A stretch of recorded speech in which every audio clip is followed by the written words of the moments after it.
Hi everybody, welcome back, or welcome to my channel. If you haven't seen any of my videos, go check them out. Like, subscribe.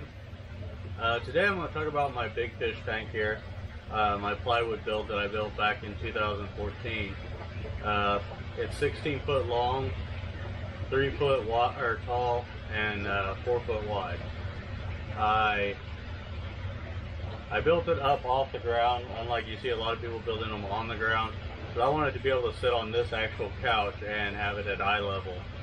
So I decided to build the frame underneath. I built it like you would the second floor of a house. I built 3 walls under it on 16-inch centers, and then I built a floor on top of that and put those on 12-inch centers with 3/4 inch plywood on top of that. And then, at the time when I built it, I stacked the bottom 6 inches with 2x4s, trying to keep all the seams from matching up. And then I stacked the front wall completely, 100% stacked 2x4s. And later on I realized that was a bad plan. But I used the glass out of an old 125 that I had. I took it apart, put the glass in there, so I had 2 viewing panels that were 6 foot wide by 18 inches tall. And that's how it was for 2 years. I had several leaking issues around the windows, and it started out that I waterproofed it with Ames Blue Max, which worked good. I couldn't figure out where the leak was coming from, and eventually I said, well, I'll just take it down and coat it again.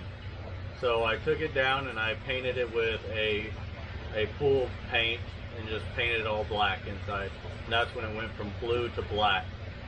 And that worked for a while, and then it started leaking again. So I decided I would take the windows out and re-silicone them and see if that fixed it. But I did all that, and it was a pain to get the windows out. The silicone sticks amazingly well.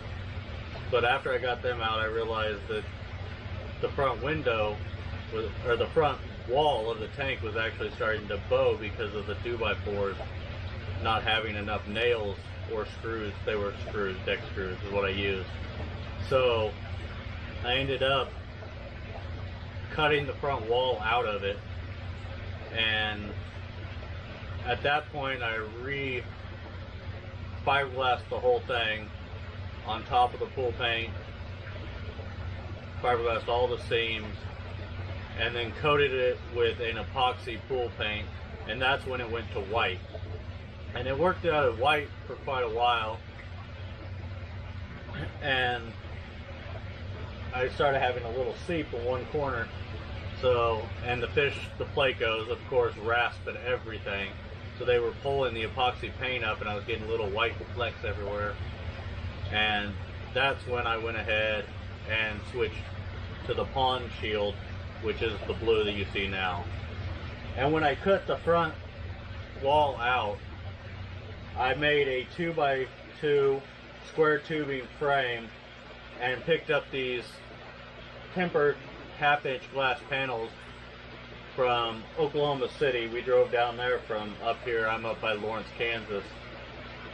And because I got them for like $700 for 3 panels, and that's what I've been using ever since. And ever since I've used the pond shield, I haven't had any leaks. The filtration when I started was 3 55-gallon drums that I had 2 baskets in each one, and each basket was full of either quilt batting or lava rock. And then they drained into a 125-gallon Rubbermaid tote. And that Rubbermaid tote had a pipe underneath a layer of lava rock, and it filtered through the lava rock and pumped back to the tank. And it worked good, except for if you had an issue with the filter pad, it just filled all the way up and leaked everywhere. So I decided I was tired of having a wet floor. So I switched from that to a sand filter and a tote trickle filter that I have now. And if he plugs up, it just runs over into the 125 gallon stock tank that I have. I have plans to switch it all over to all sand filter type, enclosed pressure filter types. That way, when I backwash, I have a sewer line right here. I can just backwash it into there, and I can do one a week and do my water changes that way. But that's down the road when I get a little more finances. The lids, I used double layered polyacrylic, or polycarbonate, sorry. It has 3 outlets, 2 surface skimmers, and 1 suction line to the salt or sand filter. The tank actually, if you do the outside dimensions, comes out to about 1,400 and some gallons. But in all reality, it's closer to 1,200 with the thickness of the plywood and the 2x4s. And so I've had a lot of changes with the tank, and I'm pretty happy with the way it is right now. It's been running since 2014 in some capacity. So I started out with a rubberized liner, the Ames Blue Max. Then I put pool paint over that. Then I fiberglassed it. Then I coated the fiberglass with epoxy paint. Oh wait, the fiberglass, I used fiberglass matte with Max Art acrylic aquarium epoxy. Not acrylic, just an epoxy. And then I used an epoxy 2-part pool paint. And it was white, and I didn't really like the white. The white made the tank look dirty all the time. So I switched from that to this blue pond shield, and that's where it's at today.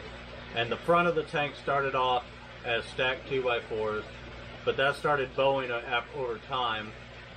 So I took that out, cut the whole front of the tank out, and switched it over to 2x2 square tubing and 1/2-inch tempered glass. And I know a lot of people say, tempered glass, what if it breaks? Well, tempered glass is supposedly 5 times stronger than 1/2-inch normal glass. And when I tried to remove the normal 1/2-inch glass from this tank, I hit it with a hammer numerous times, and it was still quite tough to break. So there's a little bit of peace of mind with the tempered glass being so much stronger. I have a slideshow of me actually building the tank, and I'll play that now.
Alright, now I'm going to take you for a quick tour of the tank.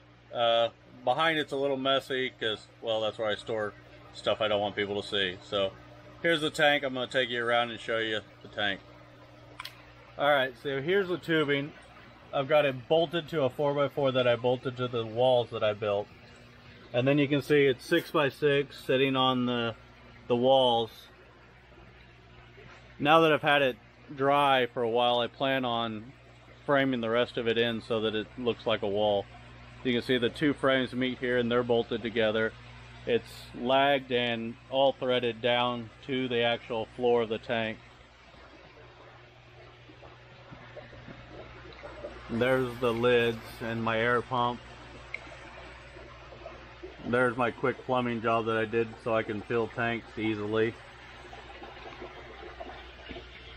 I have the power heads to keep it circulating all the time.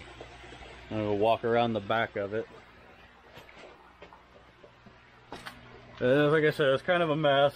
I've got some power outlets that I stuck back here. I got my return plumbing there. I used to have another return there, but I decided to get rid of it. I've got my power, my surge protector. I've got a UV, a 55 watt UV. And there's my pool filter. That's a heater that is like a spa heater that I was using for a while, but it shorted out, so I have it unhooked. There's my two DCP 1800 Jabo pumps that I have running this. I like them, they work pretty good. And there's my tote filter, which it runs down into there and then it gets pumped back. There's a lot of finish work I need to do still, but like I said, I've had several leaks and problems, so it's still a work in progress. But that's my 1,200 gallon tank. I'll get you around front here and we'll have one more look at it and then I'll let you get to it. But if you like it, you want to subscribe and see more of it, please do. I really appreciate it. And I just passed 100 subs, so please keep subscribing. I've got some more stuff that I just picked up that I plan on doing another video on once I get it all cleaned up and put away.